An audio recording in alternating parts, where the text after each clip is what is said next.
بر صغیر میں بہت بڑے بڑے نام علمی اعتبار سے آپ کو ملیں گے، لیکن ادب اور احترام کے بغیر علم کام نہیں آتا۔ اعلیٰ حضرت بریلوی رحمۃ اللہ علیہ کی نسبت ایک بات عرض کروں، کسی طالب علم نے آپ سے فتاوی عالمگیری پڑھتے ہوئے سوال کیا کہ یہاں یہ لکھا ہے فتاوی عالمگیری میں کہ اگر کوئی شخص یہ کہے کہ رسول اللہ صلی اللہ علیہ وسلم کے کپڑے میلے ہیں، معاذ اللہ، اگر کوئی ایسا کہے تو یہاں لکھا ہے کہ وہ بندہ دائرہ اسلام سے خارج ہو جائے گا۔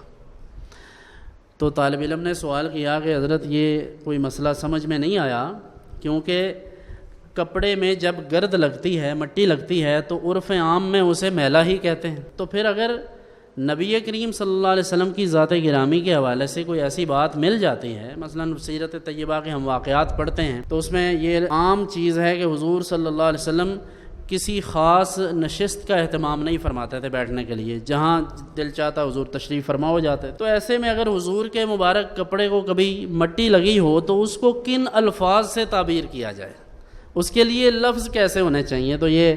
امام اہل سنت، امام اہل محبت، وہ ان کے الفاظ سنیے، آپ کا ایمان تازہ ہو جائے گا۔ وہ فرماتے ہیں کہ وہ زبان جل جائے جو یہ کہے کہ حضور کے کپڑے میلے ہیں، اگر خدا توفیق ادب دے تو یوں کیوں نہ کہے کہ مٹی نے دامن رحمت میں پناہ لے رکھی ہے۔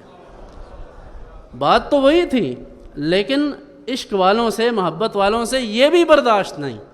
جن سے یہ برداشت نہ ہوتا ہو وہ یہ کیسے برداشت کریں کہ ان کی صحبت میں بیٹھنے والوں کو گالیاں دی جائیں،